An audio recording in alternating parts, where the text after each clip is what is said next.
हुकूमत की। तुम्हें 70 साल हो गए हुकूमत करते हुए।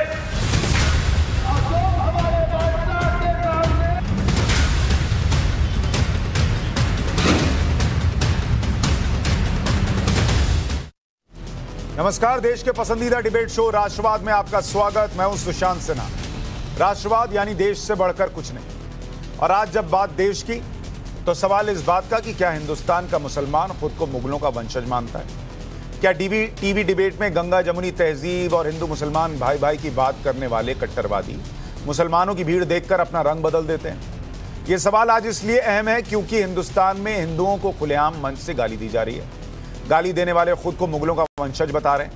असदुद्दीन ओवैसी, जो हमेशा खुद को मुसलमानों का हितैषी बताते हैं और हिंदुओं के खिलाफ जहर उगलते हैं, अब ओवैसी ने अपनी हिंदू विरोधी ब्रिगेड भी तैयार कर दी। ओवैसी की पार्टी के नेता और यूपी AIMIM के चीफ शौकत अली ने एक बयान दिया और हिंदुओं को कीड़े मकोड़े तक कह डाला। शौकत अली मंच से हिंदुओं के खिलाफ जहरीली बयानबाजी कर रहे थे।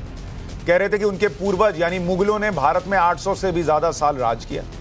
पहले उनका बयान सुन लीजिए, फिर आगे की बात करता हूं। तुम हमें धमकी दे रहे हो, तुम जैसे कीड़े मकोड़े। 832 साल हमने हुक्मरानी की है और तुम हमारे बादशाह के सामने अपने हाथ को पीछे बांध करके जी हुजूर कर रहे हो। और ये कह रहे, एक खड़ा होकर के साधु कह रहा है कि इनको काट काट के फेंक देंगे। अच्छा, हम गाजर हैं, हम मूली हैं, हम प्याज है। साधु साहब, अकेले में अगर शक्ल आप देख लेंगे गुस्से वाले मुसलमानों की ना।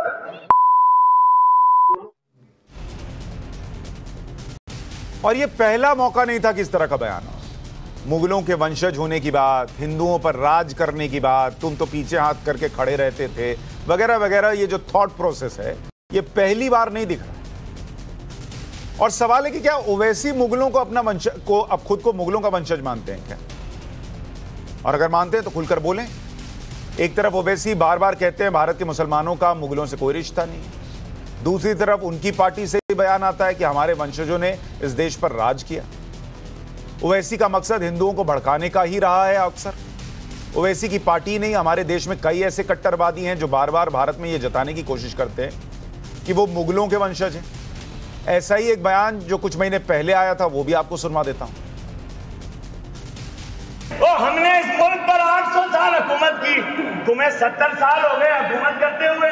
तुम हमारा निशान मिटाना चाहते हो? खुदा की कसम, तुम मिट जाओगे, लेकिन कलमा पढ़ने वाले नहीं मिटेंगे।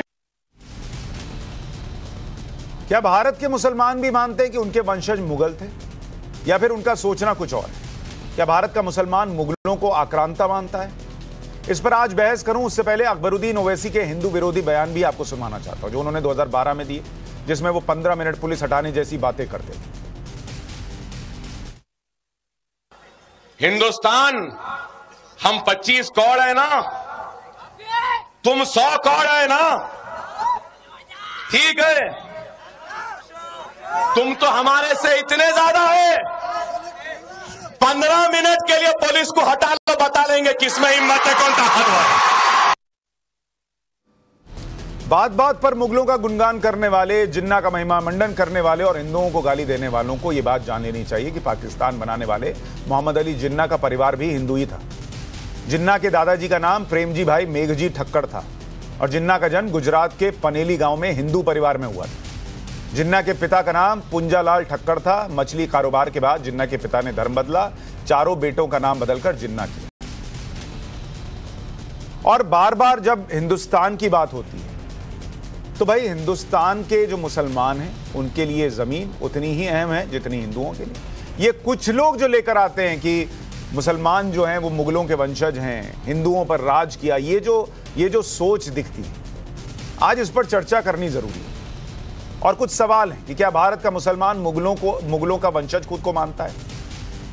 हिंदुस्तान में रहकर मुगलों के लिए ताली और हिंदुओं को गाली क्यों? शौकत अली के बयान पर चुप क्यों है ओवैसी? क्या मुगलों की तारीफ से मुस्लिम वोट मिल जाते हैं क्या? चर्चा करने के लिए डॉक्टर रिजवान अहमद वकील हमारे साथ जुड़ रहे हैं। गुलाम हाफिज सरवर सामाजिक कार्यकर्ता हमारे साथ स्टूडियो में मौजूद हैं। माजिद हैदरी एक्टिविस्ट हैं, कश्मीरी एक्टिविस्ट हमारे साथ हैं। और हमारे साथ कुछ देर में जबरुल कादरी भी जुड़ जाएंगे और मौलाना पीर अली कादरी, अध्यक्ष है मरकजी अंजुमन कादरिया के, वो हमारे साथ जुड़ रहे हैं। आप सभी का बहुत स्वागत है। रिजवान अहमद साहब, क्या आप खुद को मुगलों का वंशज मानते हैं? और ये जो सोच है कि हिंदुओं पर इतने साल राज किया, तुम तो हाथ पीछे करके खड़े रहते थे, वगैरह वगैरह वगैरह, ये आप में भी है, नहीं है, क्या है? जी जी जी, बता देता हूं। जय हिंद, जय हिंद, वंदे मातरम। साहब, किसी का वंशज बना दो, मुगलों का मत बनाना। भैया हाथ जोड़ूं, अभी बता देता हूं, बस 120 सेकंड दे दो और शायद इसके बाद कोई भी ना बनाएगा। क्या है मुगल? जब चंगेज खान 1200 में, जो मुसलमान नहीं था, वो खान से कंफ्यूज ना होइए, मंगोलिया में खान टाइटल होता था नोबल आदमी का। फिर चंगेज खान के चुगाती खान, उनके बेटे के आगे जो वंशज मुसलमान हुए, तो ये टाइटल खान उनकी तरफ चला गया। खान मिडिल ईस्ट या अरब से नहीं आया है, मंगोलिया से आया है। तो खान मुस्लिम सरनेम नहीं हुआ करता था, अभी 1400 तक नहीं हुआ करता था, 1350 तक। ठीक, जब ये सेंट्रल एशिया की तरफ गए, यानी कजाकिस्तान, उज्बेकिस्तान, तुर्कमेनिस्तान और एक और, तो वहां जब इन्होंने, वहां पर ये जो लोग थे वहां के खाना बदोश थे, कोई ट्राइब थी, कोई ऑर्गेनाइज किंगडम नहीं था, कुछ नहीं था। तो जब ये मंगोल उन पे हमला किए और उनको कैप्चर किए, तो वहां कुछ दिन इन लोगों ने आराम फरमाया, मंगोलों ने। अब समझ जाना सुशांत, आराम फरमाया, आराम, वहां कैंपिंग करी। ठीक, वहां से फिर वो लोग मिडिल ईस्ट की तरफ मंगोल चले गए। वहां जाके उन्होंने अरबियों को बहुत मारा, बहुत मारा, बहुत मारा। छुपने की जगह नहीं बची अरबियों के पास। तो जब वहां पर वो आराम फरमा रहे थे मंगोल, कहां? उज्बेकिस्तान में, कजाकिस्तान के, तुर्कमेनिस्तान में और तजाकिस्तान में, ये पढ़ लेना। तो जब वो आराम फरमा रहे थे, तो उस आराम से एक नस्ल पैदा हुई, आराम से। तो जो कहा जाता है ना, तैमूर और मंगोल का ब्लड था बाबर में, वो ब्लड कहां से आया ना? उस आराम से। तो ये नस्ल वहां से निकली, जिसको अंग्रेजों ने मुगलों का नाम दे दिया। तो भैया, मैं जो भी हूं, मैं उस आराम का नतीजा नहीं हूं जो मंगोलों ने तुर्कमेनिस्तान और उज्बेकिस्तान में फरमाया था, जहां से एक नस्ल निकली थी, 2 नंबर की नस्ल, 2 नंबर की। तो भैया, मैं जो भी हूं, मैं जो भी होऊंगा, मैं 1 नंबर का होऊंगा। मुझे एक रहने दो, चाहे मैं अरबी हूं, चाहे इराकी हूं, चाहे ईरानी हूं, चाहे हिंदुस्तानी हूं। भैया, मुगल नहीं हूं। मुगल मत कह देना गलती से सुशांत आज के बाद, वरना पूरी नस्ल मेरी 2 नंबर की हो जाएगी, आराम का नतीजा हो जाएगी, जो मंगोलों ने वहां पर गांवों में और वहां के खेतों में फरमाया था।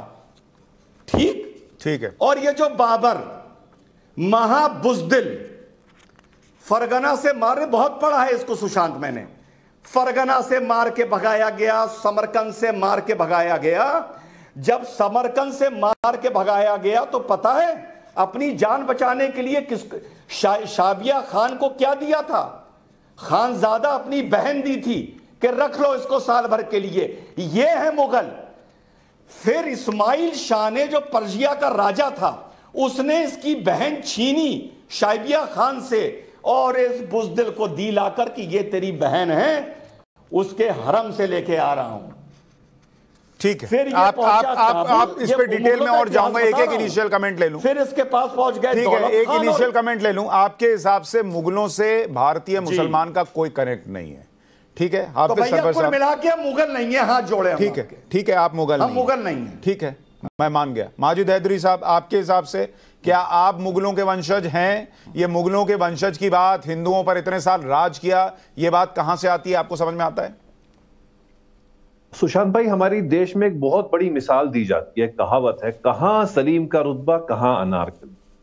हम मुगलों की तुलना किनसे कर रहे हैं? मैं ये नहीं जानता हमारे पूर्वज कौन थे, हम किसके वंशज है, पूरे मुगलों के या नहीं है, लेकिन हमारे जो भी पूर्वज थे ना, आपके, मेरे, रिजवान भाई के, सबों की जबान थक जाती थी कहते कहते बा अदब बा मुलाहिजा, क्योंकि मुगलों का शासन ऐसा शासन था जिसने हमारे देश को सोने की चिड़िया बना। ऐसा शासन था, अगर कोई बलात्कारी होता, एक दफा औरंगजेब के टाइम में एक हिंदू लड़की की तरफ बुरी नजर डाली गवर्नर ने, औरंगजेब ने उस गवर्नर को हाथों के नीचे, उसके पांव के नीचे उसकी जान। और आज के भारत में क्या होता है, बलात्कारी को जेल से छोड़ा जाता है तो मिठाइयां बांटी जाती हैं, भांगड़ा किया जाता है। मुगल वो है कि जब मुगल आए उस टाइम भारत क्या था, छोटे छोटे छोटे छोटे छोटे छोटे छोटे छोटे राजवाड़े थे। मुगलों ने भारत को अखंड भारत बनाया। अरे अगर अखंड भारत की बात करते हो ना, तो सबसे पहले कोटि कोटि प्रणाम करो मुगलों को कि मुगलों ने इस पूरे देश को इकट्ठा किया। था कहां भारत और होता कहां भारत अगर मुगल नहीं आए होते। और आप क्या कह रहे हैं कि आप हिंदुस्तानी हो या मुगल हो? अरे मुगल के हिंदुस्तानी थे, वो तो यहाँ के फंस गए, थोड़ी कहीं चले गए। उन बेचारों ने यही घर बसाया, यहीं पर शादी। एक मिनट रिजवान भाई, उनको कंप्लीट कर लेने दीजिए, उनका मन भर जाने दीजिए, अभी सुन लें एक बार। हाँ, यही उनके बच्चे भी पैदा हुए, यही उन्होंने 6 तो उनकी महारानियां, उन मुगल बेचारों की 6 महारानियां हिंदू धर्म से थी। रानी हीरा कुमारी, महारानी नथुबाई, महारानी राजकुमारी, महारानी बनभौती, महारानी अचंता, महारानी रुखमती, महारानी भानुमती। अरे इतने सारे रिश्ते बनाए उनने हिंदू धर्म के साथ। कोई ये नहीं किया कि आप लोग अलग हो, भारत में रहना होगा तो मुगलिस्तान कहना होगा, भारत में रहना होगा अल्लाह अकबर कहना होगा। उनने ये नहीं कहा, उनने रिश्ते बनाए, इन इन महिलाओं के साथ शादी की, किसी के साथ बदतमीजी नहीं की। और भारत को क्या बनाया कि तब हमारा जीडीपी 20,000 होता था, आज देखिए क्या हालत है, 82 रुपीज पर हमारा $5 के मुकाबले में हमारा रुपया पहुंचा है। अरे मुगलों के साथ आप कंपैरिजन क्या करोगे आज के भारत का? कहां सलीम का रुतबा? तो माजिद हैदरी, मुझे पहले एक बात बताइए, नहीं है माजिद हैदरी, ये बताइए मुझे कि जो हिंदुस्तान आप कह रहे हैं कि टुकड़े टुकड़े में बटा हुआ था और मुगलों ने आकर उसको सोने की चिड़िया बनाया, तो मुगल आए क्यों थे जब ये सोने की चिड़िया नहीं था? यहां आए थे किस लिए? यहां ठीक करने के लिए, भारतवर्ष को अच्छा, ठीक करने आए थे। तो उनको लगा कि हम यहां जाएंगे और इसको सोने की चिड़िया बनाएंगे, ये तो एकदम बर्बाद देश है। तो वो आए, उन्होंने कहा हम इसको ग्रोथ देंगे, हम इसको आगे ले जाएंगे। बर्बाद देश था इंडिया, राइट? बिल्कुल, छोटे छोटे टुकड़े राजवाड़े थे, कहां पहचान थी हमारे? बॉस, आपको पता ही नहीं है, छोटे छोटे टुकड़े जो थे उनकी इतनी संपत्ति थी जिस पर आपके मुगलों की नजर थी, पहली बात। और जो आप बता रहे हैं कि उन्होंने एक किया, आ रहा हूं रिजवान भाई, जरा अभी और मेहमानों का एक एक रिएक्शन ले लूं। जो आप कह रहे हैं कि भाई ये तो बर्बाद देश था, बर्बाद होता तो पहले मुगल आते। और दूसरा मैं आपको बता दूं कि जो चोल साम्राज्य था, कभी पढ़िएगा, वो चोल साम्राज्य कहां, सिंगापुर, मलेशिया, इंडोनेशिया तक फैला हुआ था, समुद्र पार करके बिजनेस कर रहा था, जो मुगल जीवन में नहीं कर पाए। तो कम से कम फैक्चुअली बात कीजिए, कुछ भी कह देना कि ये तो बर्बाद था, मुगल बसाने आए थे, उस पर नहीं जाइए। अरे देखिए, मैं बेकार की तर्कहीन बात नहीं करता। मुगल आए थे लूटने, तो बोलिए लूटने आए थे, ये मत बोलिए इसको सजाने और बचाने आए थे। सरवर साहब, अरे भाई फैक्ट पे बात कीजिए, बेकार की बात कीजिएगा, मैं नहीं कर पाऊंगा। सरवर साहब, शुक्रिया नहीं करते उनका। अरे भाई क्या शुक्रिया करें, सारे मंदिर तोड़ दिए उन्होंने, उसका शुक्रिया करें। सरवर साहब, मुझे ये बताइए, मुगलों के वंशज होने की बात क्यों आती है आज की तारीख में? हम हिंदुस्तान में, हिंदुस्तान की सरजमीन पर रह रहे हैं, भारतीय मुसलमान मानते हैं, भारतीय हिंदू मानते हैं। ये अचानक से मुगलों के वंशज होना, हमने तो हिंदुओं को दबा के रखा, ये बातें क्या पॉलिटिकली मोटिवेटेड, और क्या इसमें सच्चाई है कि भारतीय मुसलमान मुगलों का ही वंशज है? देखिए, रिजवान साहब की कुछ बातों में दम दिखा हमको, और मैं उनकी बातों को आगे बढ़ाते हुए आपसे एक बात मैं भी कहूँगा। माजिद हैदरी साहब का मामला अपना है। मुग़ल और चुग़ल दो से अगर भारत का मुसलमान दूर हो जाए तो मैं समझता हूँ बड़ा सुकून और आफियत में रहेगा मुसलमान। कहीं से भी जितने इतिहासकारों ने लिखा, देखिए शासन सत्ता के विषय में इतिहासकारों ने जो कुछ लिखा वो एक अलग पहलू है, उस पर डिबेट बाद में होगा। आपने जो विषय असल में उठाया है कि क्या मुगल के वंशज हैं क्या यहाँ के मुसलमान, मैं समझता हूँ मौजूदा जो मुसलमान भारत में हैं, और भारत ही नहीं पाकिस्तान बांग्लादेश में भी जो है, जो एक भारत का अभिन्न अंग ही था, यहाँ भी मुगल के वंशज शायद कहीं आपको नहीं दिखेंगे। और होंगे कोई भाई, खानदान कुंबा तो था ही, कहीं ना कहीं उनके वंशज होंगे, लेकिन वो भारत का मुसलमान नहीं है। और मैं दावे के साथ कह सकता हूं कि कोई भी इतिहासकार एक ऐसे वंशावली को प्रस्तुत कर दे आपके समक्ष, किसी भी के भी समक्ष, वंशावली तो सबके पास है ना सर, तो वंशावली रखे और वो मुगल से जाकर टकराता हो तो मैं मान जाऊं उस इतिहासकार को। आप तकरीरों में पॉलिटिकल माइलेज लेने के लिए क्या कर रहे हैं, ये एक अलग विषय है। ओवैसी साहब धीरे धीरे एक्सपोज हो रहे हैं। भारत का मुसलमान जज्बाती है, बड़ी अच्छी तकरीरें सुनता है, उसको लगता है कि 800 साल मुसलमानों ने हुकूमत की। सच्चाई है कि मुसलमानों की इस्लाम के नाम पर हुकूमत थी ही नहीं। वो इस्लाम की आड़ में रहे, बाद में वो मंदिर तोड़े भी, मंदिर बनाए भी, मस्जिद तोड़े, क्या क्या किया, बहुत सारे ड्रामे हुए। शासन सत्ता को स्थापित करने के लिए जो कुछ उनको करना था वो सब कुछ किया। और माजिद हैदरी साहब की अगर मान ले तो उन्होंने तो सब कुछ नष्ट कर दिया। जितनी रानियों की और पटरानियों की नाम लिस्ट अभी बता रहे माजिद हैदरी, तो क्या उन्हीं के वंशज में से एक ये है? तो इनको भारत के हिंदुओं से खून का रिश्ता एकदम स्थापित करना चाहिए। इनको तो भारत के हिंदुओं को बाप, चचा, मामू, भाई, भौजाई वगैरह वगैरह मानना ही चाहिए। ये सारी बातें दर्शाती है कि मुगलों का सांस्कृतिक और धार्मिक भारत से कोई लगाव नहीं था।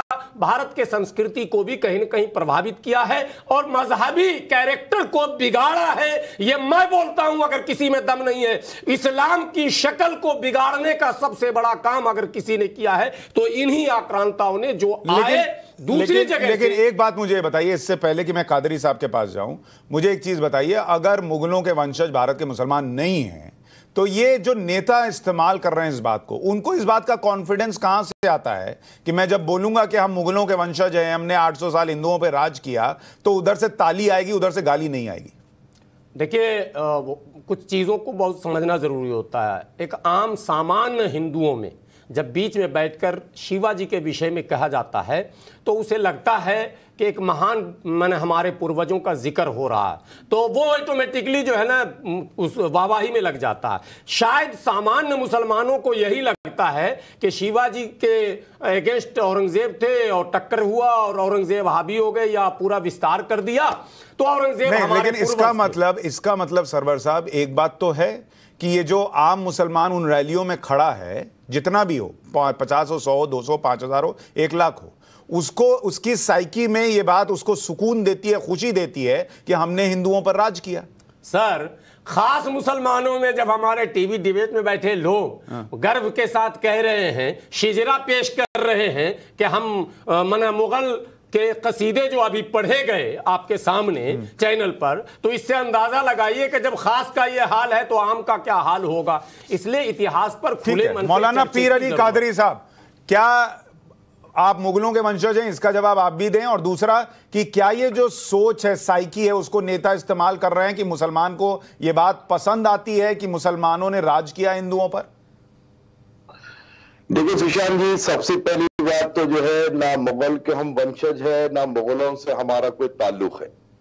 रहा सवाल के मुसलमानों से मुगल शासन को जोड़ना, ये खुद एक अहमकाना हरकत है। ये एक बिल्कुल ही बेखूफी की हरकत है कि मुगल शासकों को मुसलमानों से जोड़ते हुए अपने आप को बताना या अपनी कौम को मुगलों से जोड़ना। अरे मुगलों ने जब हिंदुस्तान पे हमला किया तो दिल्ली में किसकी हुकूमत थी? आगरा में किसकी हुकूमत थी? मुसलमानों की हुकूमत थी। उन्होंने आके मुसलमानों का तख्तो ताज तबाह किया। तो साहब, मैं एक बात ये वाज़े अंदाज में आपको कहना चाहता हूं कि मुगलों ने जो हम पर हमला किया, हिंदुस्तान में हमला किया, तो वो कोई हिंदू रजवाड़े को या मुसलमान को तबाह नहीं किया, बल्कि उसने अपने शासन के लिए हर 2 धर्म के मानने वालों को उन्होंने तबाह किया, उनका तख्तो ताज लूटा। अब यहां पर जो बात एक जमाने दराज से मुसलमानों के जहनों में गाड़ दी गई, हिंदुओं के जहनों में शिवाजी के मुताल्लिक गाड़ दी गई, तो उसको बदलने की वक्त की अहम जरूरत है।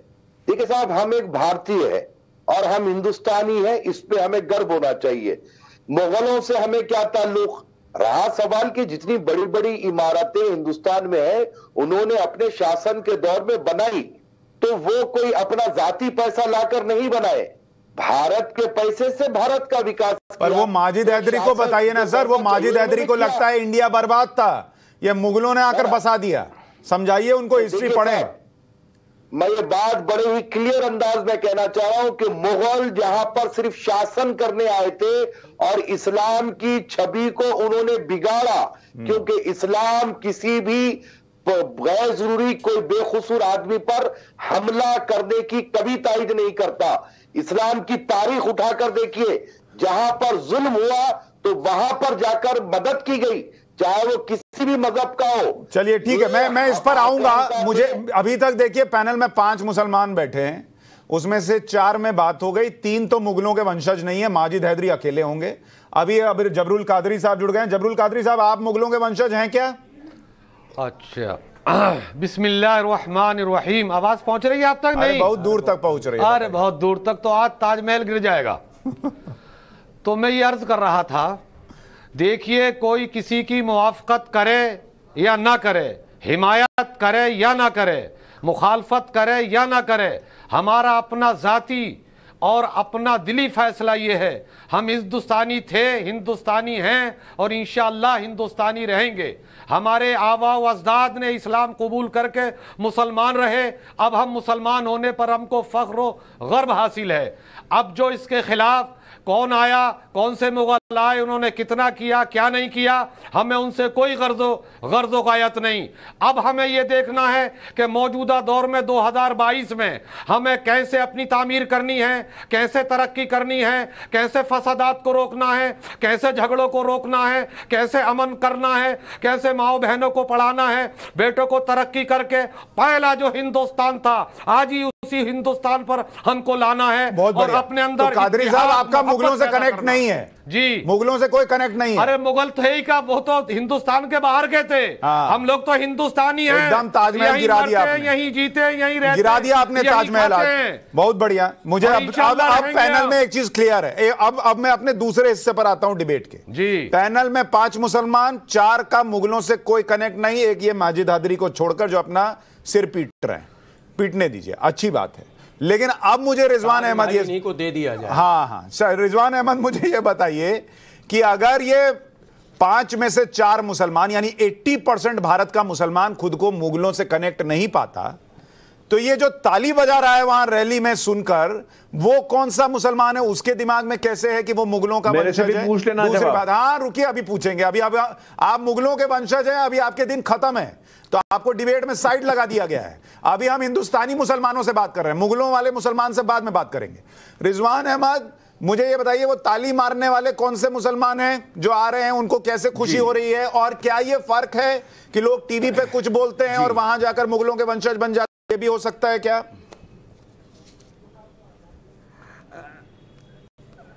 नहीं, आज मुझे जो 4 हमारे भाइयों ने बोला, हमारे माजिद साहब को छोड़ के, देखिए मैं कोई यहां बैठ के तय तो नहीं कर सकता, लेकिन मुझ में उनकी बात में एक सच्चाई की खुशबू आज मुझे वाकई नजर आई और बड़ा अच्छा लगा, मुझे वाकई नजर आई। मैं ये नहीं बोलूंगा ये टीवी के मारे बोला जा रहा है, मुझे खुशबू नजर आई सच्चाई की। पहली चीज, अच्छा वो आप छोला एम्पायर और ये सब बता चुके हैं। अब जो आदमी बचपन में हिस्ट्री नहीं पढ़ा, उसको हम मौर्यन एम्पायर के बारे में क्या बताएं, चंद्रगुप्त के बारे में क्या बताएं, विक्रमादित्य के बारे में क्या बताएं, तक्षशिला यूनिवर्सिटी के बारे में क्या बताएं, नालंदा के बारे में क्या बताएं?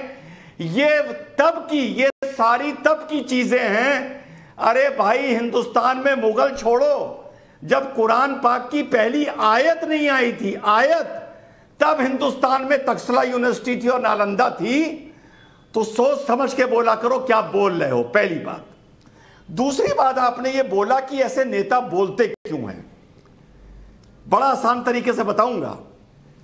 छिपकली सोचती है गिरगिटान बन जाऊं, गिरगिटान सोचता है पटरागो बन जाऊं, पटरागो सोचता है कि मैं घड़ियाल बन जाऊं, घड़ियाल सोचता है मैं मगरमच्छ बन जाऊं।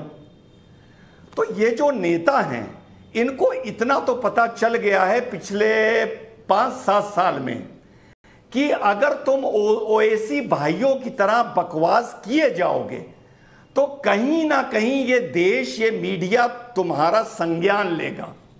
और देखिए वही हो रहा है, हम संज्ञान ले रहे हैं। तो इन लोगों को ये पता चल गया, और इनको ये पता चल गया है बड़े होने का यही तरीका है, छिपकली से गिरगिट बनने का, गिरगिट से पटरागो बनने का। पर रिजवान भाई इसमें एक पॉइंट है, रिजवान भाई इसमें एक पॉइंट है मेरा, जो मैंने दूसरा बयान सुनाया वो नेता का नेता, उनके दिमाग में भी था कि हम मुगलों के वंशज हैं, इतने साल हिंदुओं पर राज किया। वो जो अभी पूरा विवाद हुआ था अजमेर शरीफ वाला, आपको याद होगा, वहां भी यही था कि हमने इतने साल हिंदुओं पर राज किया है। 20 सेकंड, भैया 20 सेकंड बोलिए भैया, 20 सेकंड भैया। तो ये तो हो गई नेता की। अब पब्लिक की भी बता दूं, पब्लिक की भी एक कहावत सुनी होगी, रस्सी जल गई बल नहीं गए।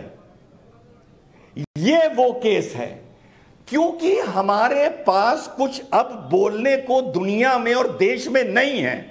हमारे पास नोबेल साइंस के पुरस्कार नहीं है, हमारे पास इन्वेंशन नहीं है, हमारे पास साइंस नहीं है, हमारी टेक्नोलॉजी नहीं है। हमने दुनिया को सिवाय पेट्रोल के जो अल्लाह ने एक नेमत दे दी, हमने 300-400 साल में दुनिया को कुछ दिया नहीं। तो फिर बचा क्या बोलने के लिए? कुछ तो बोलना है ना। तो वही मुगल और सल्तनत और गजनी और गौरी, सुशांत भाई, हमें हम करते रहते हैं और ये करने के बाद थोड़ा हमारा मन हल्का हो जाता है। ठीक है, ठीक है। नहीं, तुम्हें आईना दिखा रहा हूं, तुम्हारी कुर्ते का धागा खोल रहा हूं। हाँ नहीं ठीक है, तुम्हें आईना दिखा रहा हूं यार। इनका धागा होगा सब खुल जाएगा। सुशांत भाई, मुझे भी अब कुछ अर्ज करने का अभी चांस नहीं मिलेगा। अभी मुगलों के वंशज का टाइम ही नहीं आया। मुगलों के वंशज का टाइम चला गया इस देश से। अभी आपको सुनना पड़ेगा कि इस देश का मुसलमान जो है, भारत का मुसलमान, अभी उसको सुनिए। मुगलों का टाइम गया, मुगलों के वंशज का टाइम गया। अब आपको अभी आपको सुनना पड़ेगा। ऑडियो कम कीजिए, इनको सुनाइए। अभी भारत के मुसलमानों को सुनिए, मुगलों के मुसलमान हमको नहीं चाहिए। अब बोलेंगे, सुनिए। भारत के एक और अच्छे शानदार मुसलमान हाफिज सरवर साहब को सुनिए। आपके कान से अभी धुआं निकलता जाएगा, उसमें पंखा चला के रखिए, धुआं साइड होता रहना चाहिए। सरवर साहब अब आप बताइए। देखिए, अगर ये डिबेट मुगलों को अपमानित करने के लिए, तो मैं मुगलों का सम्मान था कब जो अब हम अपमानित करेंगे? सम्मान था कब? सम्मान याद कीजिए अपने पूर्वजों से। मुगलों का कोई सम्मान नहीं है। मुगल का सम्मान क्यों करेगा भाई? सरवर साहब बोलिए। मुगल के वंशज का ऑडियो गिराओ, हिंदुस्तानी मुसलमान को सुनाई। सरवर साहब बोलिए। आप माजिद हैदरी साहब, आप ने मुगल को इतना पढ़ लिया, उनके तमाम हरम तक को आपने गिन लिया, आपने शेरशाह सूरी को नहीं पढ़ा क्या?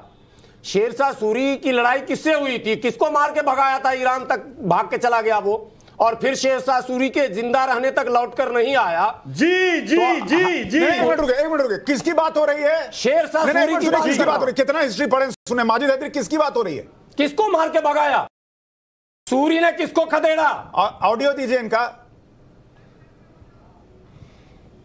मुसलमानों ने यहाँ भी बंटवारा नहीं, माजिद हैदरी किसको भगाया शेरशाह सूरी ने? अरे माजिद हैदरी पहले बताओ। माजिद हैदरी बताइए, हिस्ट्री का आपका ज्ञान देखें जरा। किसको मार के भगाया शेरशाह सूरी ने? देखिए, अगर आपने मुझे बगैर ज्ञान के इस डिबेट पे बुलाया तो आपने गलती किया। मेरा ऑडियो बंद कर दिया। अगर आप जरूरत नहीं है बात सुनने की, इतना भी नहीं पढ़े। अब देखिए, यही दिक्कत है मुगलों के वंशज में। मुगलों का वंशज जो है वो काटा काटी के बाद में आगे रहता है, पढ़ाई लिखाई में पीछे रहता है। हिंदुस्तानी मुसलमान जो है वो पढ़ कर आता है। सुनिए, अब सुनिए। छल बल से बाबर की एंट्री जो हो रही है भारत में, और पानीपत की लड़ाई जो हो रही है, उसमें छल बल से इधर भी है उधर भी है। एक को पराजित किया, दूसरे से मिले, फिर उसको पराजित किया।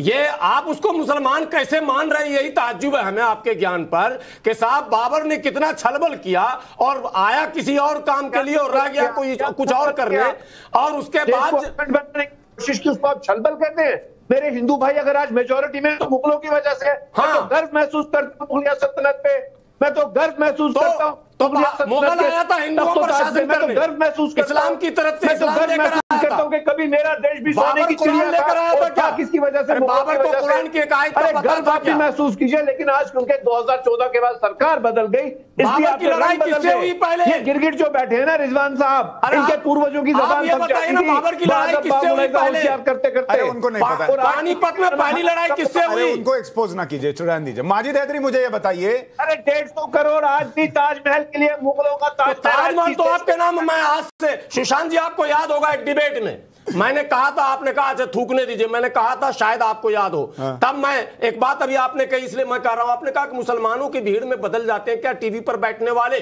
गुलाम सरवर जिस दिन आपने जोड़ा था, मुझे पता नहीं था सब्जेक्ट क्या है, मैं बाहर से जुड़ा था, और उस दिन मैं गालिब ऐवान गालिब माता सुंदरी रोड पर मुसलमानों के बीच कार्यक्रम कर रहा था, पब्लिक मीटिंग, वहां से निकलकर जुड़ा था। लोग बाहर खड़े होकर सुन रहे थे, तब भी मैंने कहा था ये होंगे मुगल के वंशज, हम मूल निवासी हैं, हमारे दादा परदादा लकर दादा चकर दादा दादा के दादा दादा के दादा और उसके दादा के दादा भारतीय है। ये अलग बात है कि वो पहले मूर्ति उपासक थे, पूजक थे, सनातनी व्यवस्था पे उनकी आस्था थी, बाद को इस्लाम को कबूल किया, लेकिन हम विदेशी मुल्क के कतई नहीं है, कहीं से कहीं तक नहीं है। ये हम लोगों का हिजरा देश में ही रह गए बेचारे, उन बेचारों ने इसी देश के लिए बलिदान दिया, सब कुछ इसी देश को दिया। अरे वो क्या कहीं बाहर लेके चले? हम विदेश में तो रहने वाले हैं जी। माजिद हैदरी सुनिए, हम मुगलों से भी लड़े, अंग्रेजों से भी लड़े। माजिद हैदरी देखिए, डिबेट में फैक्ट पे बात करेंगे, बाकी लोग भी इंतजार करें। सुनिए, अरे माजिद हैदरी सुनिए, तो मैं ये कह रहा हूं आप मुगलों के वंशज नहीं है, ये आप निकाल दीजिए दिमाग से। मैं आपको बता रहा हूं, ये सच जरूर है कि आप भी एक वक्त में कोई सुशांत सिन्हा हो सकते हैं, कुछ और। आप हिंदू रहे हो, आप जो कुछ इस देश को दिया है मुगलों ने दिया है, वंशज हैं, ये मान लीजिए। बर्बाद हो रहा है, बाद में आपने इस्लाम कबूल कर लिया, ये आप मान लीजिए, आपके पीढ़ियों ने कर लिया होगा, लेकिन आप पहले हिंदू थे, ये मान के चलिए। हिंदुस्तान का हर मुसलमान जो है उसका डीएनए हमसे मैच करता है। डीएनए के मामले में हम सब भाई है, भले नफरत कोई नेता बढ़ दे, कुछ बढ़ दे, डीएनए सबका सेम है, पहली बात। दूसरी बात, माजिद हैदरी एक बात और सुनिए, अरे माजिद हैदरी सुन तो लीजिए, हिंदू भाइयों के, मुसलमान भाइयों के, सबों के पूर्वज, माजिद हैदरी आपके सबों के पूर्वज एक मुसलमान हज़रत आदम अलैहिस्सलाम है। ये तो हमारा आस्था है, ये तो हमारा यकीन है। पूछ लीजिए रिजवान भाई से, किसी भी शादी में बियाह में, मैं नहीं बोलूंगा, इनमें से किसी से पूछ लीजिए, पूछ लीजिए आप इनसे। 70% इक्वल है। लड़के का आना, एंट्री लेना, वो जो विध भंडार उतारा और दुनिया जहान सारी चीजें इक्वल है, सिर्फ पूजा पद्धति हमारी बदली हुई है बस। माजिद हैदरी एक चीज सुनिए मेरी, मैं बाकी मेहमानों पर भी जानना चाहता हूं। आप इतना बता रहे हैं कि भाई हिंदुओं पर मुगलों ने राज किया और हिंदू बहुसंख्यक इसलिए है क्योंकि मुगल जो है बहुत दरिया दिल वाले थे। पहली बात तो मुगल जो है वो लिमिटेड एरिया में थे, पूरे इंडिया में नहीं थे, तो ये पढ़ के आइए, पहली चीज।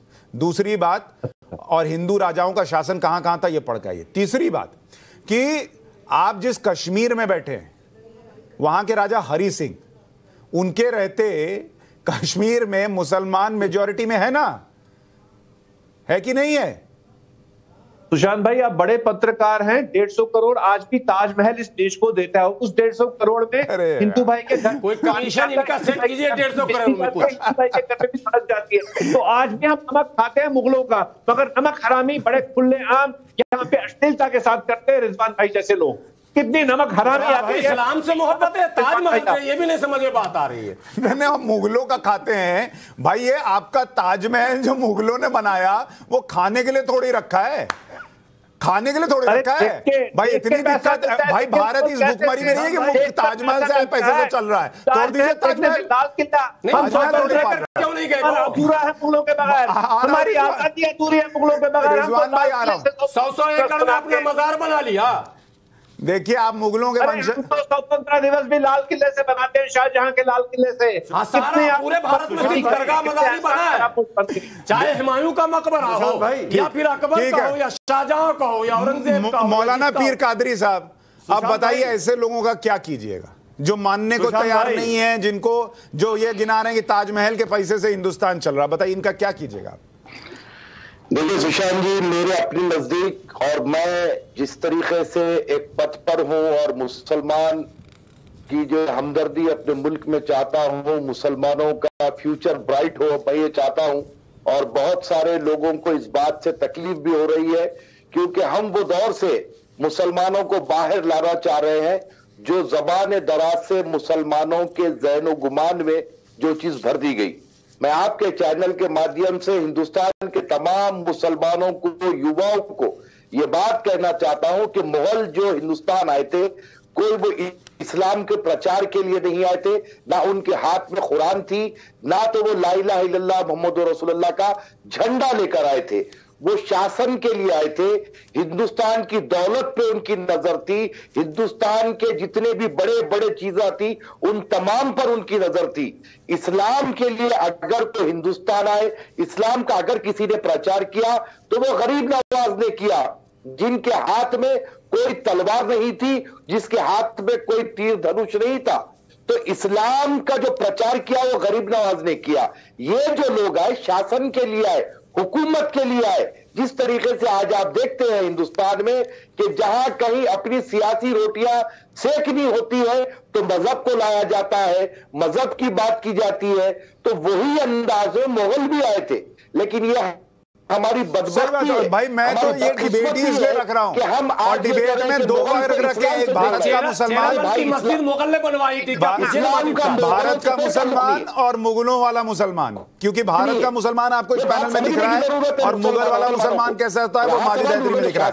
आ रहा हूं जबरुल कादरी साहब, रिजवान अहमद को जोड़ना चाह रहे हैं। रिजवान भाई चाहिए था, रिजवान बनाई और वो चले गए। ठीक है, अब आज जितनी संपत्ति है वो सारी भारत की है। सुशांत भाई, ताजमहल हो, चाहे लाल किला हो, चाहे वो कुतुब मीनार हो, जितनी संपत्ति है वो पूरी भारत। ठीक है, रिजवान अहमद बोले।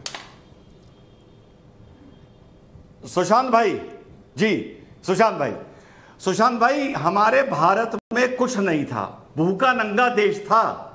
इसीलिए गजनी मुगलों से 500 साल पहले 20 बार सोमनाथ आया था, क्योंकि यह भूखा नंगा देश था, या कुछ था ही नहीं। पहली बात। दूसरी बात, हमारे सरवर भाई ने बाबर के छल के बारे में बताया, बड़ा मजा आएगा। यहां बाबर के एक वंशज भी बैठे हैं, वो बता दूं। जब इसने बैटल ऑफ पानीपत में इतना डरपोक था कि तोपों के आगे इस आदमी ने गाय बंधवाई कि राजा विक्रमादित्य जो इब्राहिम लोदी का साथ दे रहा था उसके तीरंदाज इसकी तोपों की तरफ तीर ना चलाएं ताकि गाय मर जाएंगी। बैटल ऑफ कनवा, मैं हिस्ट्री का स्टूडेंट हूं, बैटल ऑफ कनवा में इसने शीलादित्य को पैसा दिलवाया और बैटल ऑफ कनवा में राणा सांगा को इसने धोखे से हराया। और सबसे बड़ी बात, मुगलों के वंशज बाबर को लड़कों का बहुत शौक था। बाबरी जानते हो कौन था? बाबरी 14 साल का लड़का था जिसे बाबर काबुल से खरीद के यहां लाया था, जो बैटल ऑफ पानीपत में मारा गया था। और बाबर ने वादा किया था तुम्हारे नाम से एक मस्जिद बनवाऊंगा। यह है तुम्हारी हिस्ट्री, माजिद हैदरी मुगल। अरे बात सुनो रिजवान भाई, पहले आपके जैसे लोगों को तो 40 कोड़े दिन को पढ़ा करते थे, वो बड़ा उससे दिल वो खुश होता अगर आज भी वो शासन होता। बात सुनिए, बाबर ने हुमायूं को क्या लिखा बाबरनामा में? बोला बेटा धर्म की राजनीति नहीं चलाना। मुगल कभी धर्म की राजनीति नहीं चलाते। आप तो हिस्ट्री पढ़ते ना, बाबरनामा पढ़िए। वसीयत की हुमायूं को, बोला बेटा धर्म की राजनीति नहीं करना, धर्म की राजनीति करने। माजिद हैदरी, देखिए मैं आपको एक मौका देता हूं, अभी शो में बहुत वक्त नहीं बचा, 30 सेकंड लीजिए। अभी भी मुगलों के वंशज से भारत का मुसलमान बन जाइए, कन्वर्ट हो जाइए। देखिए, मुगल और भारत एक हैं, उनको कोई तोड़ नहीं कर सकता। इतना मजबूत रिश्ता, इतना अमर रिश्ता है जितना जोधा अकबर का रिश्ता अमर है। अरे माफ कीजिए भाई, माफ कीजिए, थोड़ा और हिस्ट्री पढ़िए भाई। जोधा अकबर के बारे में आप 90% हिस्टोरियन से पूछिएगा, जोधा भाई के बारे में बताते हैं कि जोधा भाई जो है वो एक फिक्शनल कैरेक्टर है। जोधा भाई नहीं, आप जो है कहां फंसे हुए हैं, तो बाहर निकलिए। जबरुल कादरी बोलिए, जबरुल कादरी बोलिए छोटे में। नहीं बता, अभी भी आपको भारतीय मुसलमान नहीं बनना है, ये रहेंगे वही। चलिए बोलिए जबरुल कादरी। देखिए, मैं ये कह रहा था, माजिद हैदरी साहब चाहे वो रिजवान भाई हो। अच्छा कादरी साहब, एक मिनट, एक सेकंड आपको रोक रहा हूं। आपने पहली लाइन में कहा था आज ऐसा बोलूंगा ताजमहल गिरा दूंगा। और इधर सुनिए, तो इधर मुगल का वंशज बैठा है, ये कह रहे हैं ताजमहल जो वो इंडिया को चला रहा है, तो ऐसा बोले के बैठे, वो पकड़ के बैठे हैं ताजमहल को, आप ताजमहल गिरा रहे हैं। देखिए सुल्तान भाई, चाहे वो रिजवान भाई हो, हाफिज सरवर साहब हो, या दो पीर भाई हो, हमारा मकसद कुछ नहीं, हमारा मकसद एक है कि वो हिंदुस्तान ने किसको चलाया। हिंदुस्तान पहले से भी चला हुआ था, बाद में भी चलेगा और इंशाल्लाह कयामत तक रहेगा। उनके मानने वाले, इनकी औलादें रहे या ना रहे, इस हिंदुस्तान पर इतनी नजरे करम है, इतनी सौगातें हैं, इतने पीर वली महादेव हैं कि हर सप्पे पर, हर खित्ते पर, हर कोने पर, हर कतरे पर, हर आबशारे पर तजल्लियों करम की बारिश होती है और इंशाल्लाह होती रहेगी। इन माजदी साहब जैसे लोग और दूसरे साहब जैसे लोगों की इंशाल्लाह हिंदुस्तान में जरूरत नसीब है, कंट्रीब्यूशन है, हम हिंदुस्तानी मुसलमानों का भी कंट्रीब्यूशन है, सिखों का भी है, ईसाई का भी है, सबका है। माजिद हैदरी जैसे जो मुगलों के वंशज हैं, इनको भी यहाँ हमने जगह दी है। यही तो हिंदुस्तान है। यहाँ रहिए, हिंदुस्तान के गुण गाइए, दिल में मुगलों को रखते हैं, उससे अच्छा हिंदुस्तान को रखिए और हिंदुस्तानी मुसलमान कहलाने में गर्व महसूस कीजिए।